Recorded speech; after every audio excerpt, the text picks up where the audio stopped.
guys, how's it going? Welcome back to my YouTube channel. Welcome to a SACCONEJOLY update. I haven't done one of these in a little while because I've been like off rambling about other things, but there's always something, and surely enough, just give it a week, and of course there's stuff to talk about with them. Just ultra quickly, right? Okay, so this over here, if you're just like, what is going on over here? Basically, this is an unfinished bit of, this is unfinished. I want to create like this really professional looking backdrop. This will no longer be able to be seen, like you'll only be able to see my backdrop, and I need to replace these lights because some of them are broken, and I'm gonna like thread them through. That's not even attached to the wall. It's gonna be like a little jungle vibe, so that's the vibe we're gonna go for. I want to have some like professionalism going on with my channel since I've now just jumped head into doing this commentary stuff. So I need to act professional. I need to be a professional about this. Don't mind my arm just like jiggling. Now I see other YouTubers doing it and I'm just like, I need to do that, because whenever I click on someone's video and they've got a really nice backdrop and they're like really well lit and they've got like a real nice mic, I'm like, this is everything. I love it. I love it to look really like crisp. And I feel like my content doesn't always look very crisp, and I want to make it crispy. Be crispy. So yeah, I'm going to redo it, and hopefully next week you'll be able to see me in my new setup. But yeah, this is just here temporarily. Just for like a little catch up, we've got them. They are still vlogging.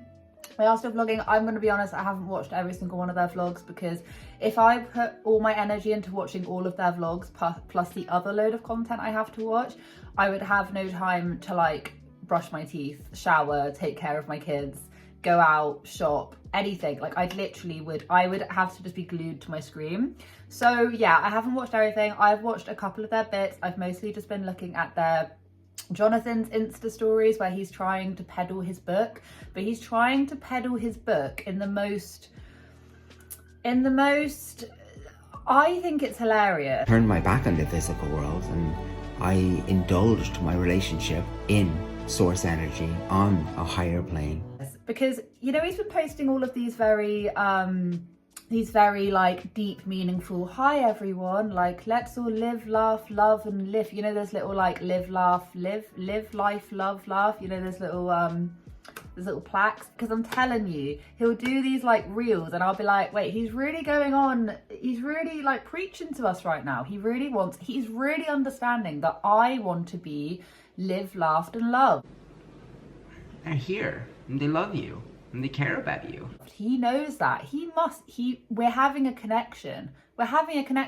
And then he then starts going on about his invisible friends, and then surely enough, he's there just like, hi, people were wondering about my book. Read my story of how I developed a relationship with invisible friends, a higher being, a spirit guide. And then if you then go onto his Insta stories, he's like, hey guys, just to let you know, my ebook is only 99p, which by the way, if your ebook is 99p, does that not tell you something about the sales of this book? I don't know. I've never published a book before, so I don't know. I'm sure there are some authors and publishers out there who can correct me, but I don't know. It seems to me as if he's been like building up all these like emotional chats to now he started talking about his invisible friends. Giselle is back. Do we remember Giselle? I'm not gonna like pick apart too much about this storyline because it might very well be true, and I don't want to like be mean, really unnecessarily mean about someone's like way of coping with things, so I'm not going to. But he's all of a sudden brought up the Giselle storyline again, and then he's also brought up the book has come back. I think his publishers or whatever are going like, we really need to get rid of, like, we're not making any sales, you need to keep on pushing this. So he's now just started going full throttle into this like this self-help storyline. I'm gonna talk about that, and then we're also going to be talking about Anna's video where she was basically like, I find it fascinating how they're able to give away so much info about their kids without even mentioning their names. I don't know if you missed it, there was this video that she did where it was I think it was like something to do with family drama is what it was titled. What's basically happening was she was telling us a story about her kids, and one of them is like deeply upset because they did something to the other child, and the whole entire story was completely pointless, and it's an invasion of privacy because her kids watch their content back, obviously, like they say that they do, so your kids are going to see that. One of them was deeply upset by something that they've done. And the child in question realised that they've done this thing that resulted in like the sibling being like really upset, like so upset. They were completely like overcome with guilt and like couldn't sleep all last night. And the other one is being scolded for it, and it's like, why would you even put that out there? That was just completely pointless. She could have like approached that topic completely differently, but we're going to get into it. Okay, so the first place where we're going to go to, Anna was doing the bedding. She was changing beds. I don't think I've ever seen her change a bed or really do any cleaning apart from washing up. I'm not joking. I'm not even being mean. I genuinely don't think I ever have. Like, we actually have made some incredible humans. She was like making someone's bed, and she was just talking about, yeah, just telling us a story about how one of their kids upset the other kid, but she was like, I want to respect their privacy, so I'm not gonna say. Person, I'm trying not to name names, but I don't even want to, you know, it's not fair. I feel like it's like a private issue, but I don't want to throw any of my kids under the bus. And it's like, it doesn't matter, like people will then throw assumptions. I even saw a comment where someone literally commented on Jonathan's Insta and said something like, can you please tell us what's the matter? Like, because their fans are like either extremely young or like obsessive with these family vloggers, and every single channel sort of has like a little, especially the family channels have like a little collection of like diehard stans. In this case, those diehard stans are the people with like the little animal emojis next to it, because it means they're a channel member and they're still paying even though they get no content. Anyway, completely by the by. Someone actually asked him like, hey, what was that all about? So even if Anna's not actually explicitly saying which child, you know, she's still putting it out there, like into the ether, like she's still putting it out there. And those kids might actually watch that one day, and they may, like, she was saying that one of them felt like so guilty that they couldn't sleep at night and stuff. And it's like, that will probably be something that they'll remember, because I definitely did things when I was younger, which I can't remember obviously everything about it, but I remember that feeling, and I would hate it if my mum was there making me relive it and making everyone else live through it, even though she's not naming names. So some people might be like, yeah, but she's not naming names. But it's like, if you're not going to tell the full story, don't put it up there, because at the end of the day, it will make people create these little conspiracy theories, which people blatantly will. And it will then just create unnecessary stress for the child when they're older. If they completely forget about it, they then watch it back and go, oh, what happens if like a child's friend sees that and then asks them and just makes them relive it? All of these different scenarios, which you don't necessarily think can and do happen. And I just, like, Anna's like, I don't want to invade their privacy. It's like, you already are by putting it out there. People are literally asking you in that comment section and Jonathan's like preaching sections on his Instagram, asking him about this thing. It's like, number one, why do people care that much? Like, why do people care that much? I don't care. I do not care about that situation. I don't care about any of these little, like, as if I can't see it and it's off camera and it's something that they're doing and they're like bickering or they're having a family drama, why do I care? The minute that you publish it and everyone looks at it and forms an opinion is at the point where I'll go, oh, okay. But if you're talking about a situation that I wasn't a part of, I don't even know the names, and it's something that happened off camera and is in no way related to YouTube or social media whatsoever, why do people need to know about it? I just wanted to say that. I don't know if Jonathan's even gonna leave this in, because it's so rambly and it's so like awkward because you don't know what I'm talking about, but hopefully you can apply it to like something that, you know, you can relate to. I feel like anyone can relate to this story, even if it's very vague. This is just my own opinion, but what I'm gonna say is that everyone parents differently, yes, and they might be really good in some areas. They might be better in some areas than I am. I'm not a perfect parent, no one is. Just saying that if you're not willing to tell the full story, don't put it out there, because it will create conspiracies, but then also don't tell the full story because that's not very fair on your kids. So just don't mention it whatsoever. There's literally, the only way you can win in this situation is just not to bring it up. Just don't do it. A lot of epiphanies and stuff, but it's important to know that if you're feeling sad or you're feeling lost or disconnected in the world, to always remember that you're not on your own. You know, there is a source energy that you will come from, that it surrounds you and guides you And I call them my invisible friends. Some people call them higher beings. Some people call them higher self. Some people call them source energy. Okay, so the next bit is Jonathan. So we're moving on from Anna, going on to Jonathan. So Jonathan has been doing his little therapy sessions. He hasn't had his tralalas out. Okay, he has not had his tralalalu's out at all. Okay, he's just been chatting. And I've noticed that his therapy chats are starting to get more and more intertwined with his invisible friends storyline that he likes to preach.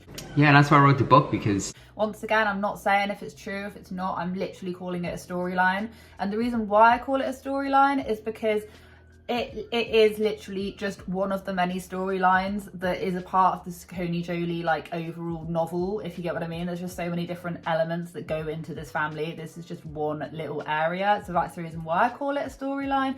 Not because I don't believe it. I'm a bit skeptical, especially since he is just, the only reason why he's doing it is so that he can flog his book. And I suspected this a little while ago, but it's been building up. And then before you have it, he's literally being like, hey, buy my book, it's 99p. He's like trying to have like an intimate connection with his fan. Like, I feel uncomfortable. This is just my own opinion. With some of the looks that he gives the camera, it's just very uncomfortable viewing. He's trying to be all intimate with his fans. Most people are just like, oh, Jonathan, I definitely understand what you mean. And he's just like having like this intimate moment with himself on camera, just like flogging his book, basically.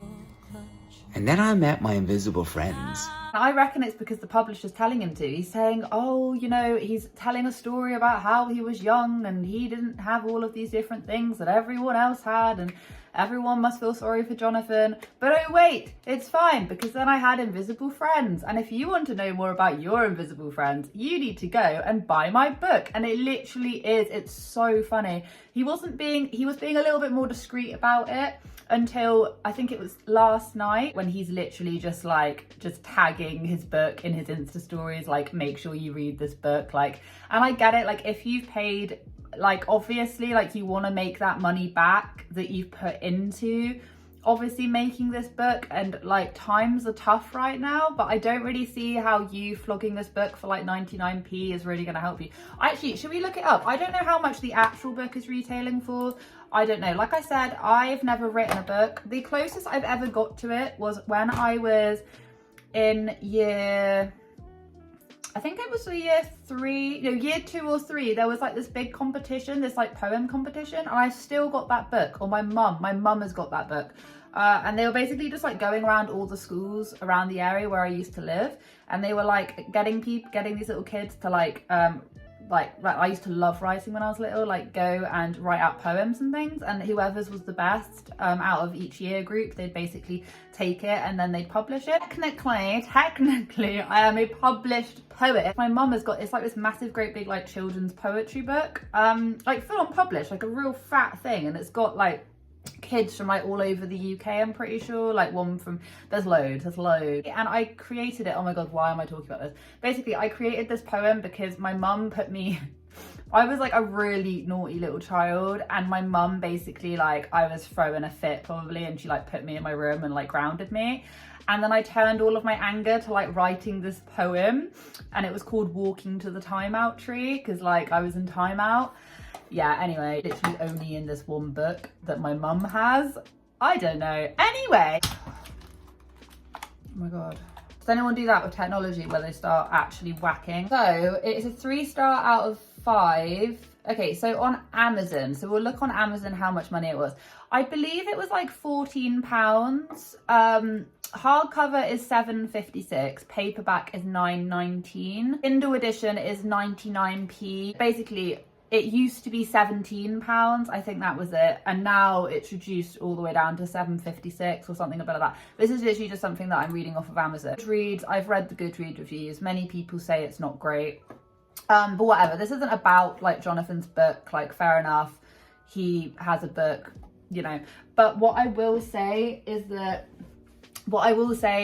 him doing, like, it's very like disingenuous of him to be stringing like his audience along with this whole like, I believe in you, let's all share love, and then literally the only reason why he's doing any of this is blatantly because his publisher, I don't know this for fact, it's just something that I'm just thinking of, that his publisher or whoever is telling him that he needs to like flog more of these books. Because why would you keep on bringing up your book? Like, why would you keep on bringing, like, at the end of the day, it can't have done that way. It doesn't have the greatest ratings. And if you read the reviews from people who were handed out free copies, if you go on to Goodread, they actually hand out free copies of these books in return for like an honest review. So a lot of these people have no idea who Jonathan even is, and if you read the reviews, a lot of them say, thank you Goodreads for, you know, for the free copy of this book in exchange for an honest review. And people like that said that it wasn't the greatest book. I've never read it. I've actually been told, Amy, you should read it and review it. And to be honest, if it was like a book about anything else aside from Jonathan, I would be more up for it. But if it's a book about him like telling us his like trauma and story and stuff, like, as much as I don't massively appreciate like what he does, I would feel very mean critiquing what he deems as something quite personal. It would be like if I wrote a book and I was explaining like past trauma in my childhood or whatever, and then someone online was just like like lots of people are saying that they think it's a work of fiction. And it could very well be a work of fiction. It could very well be. I've never read the book, but I probably wouldn't review it. I have been asked to review it several times. Halo, halo, halo. Just for that reason. But I'm not gonna lie, it's completely disingenuous. Although, you know what? You know, I can't with these two. I can't. Like, what? What are you gonna do? Like, they're like the cockroaches of YouTube. They just will not go. They are gonna put up a fight to the bitter end. You mark my words, they'll still be here. Jonathan's still gonna be here in the next 10 years, still trying to flog his ebook for like 1p because no one's buying it. They're still gonna be here, and it's a tale as old as time. Anyway, what did you guys think of my ranting and rumbling and all of this kind of stuff? I am extremely tired. I don't have the greatest energy because one of my kids has just started waking up in the middle of the night for no apparent reason, and I'm a little bit tired. You know when you are not really, like, you actually end the day and you're not really quite sure if you were like dreaming it or not. You're just so like robotic. That's the way that I feel. So I really hope I've like conveyed some sort of warmth or something like through the camera. Anyway, thank you so much for watching. Have a wonderful day wherever you are in this world. Take care of each other, take care of yourselves, and I will catch you guys in the next video. They're here, and they love you, and they care about you.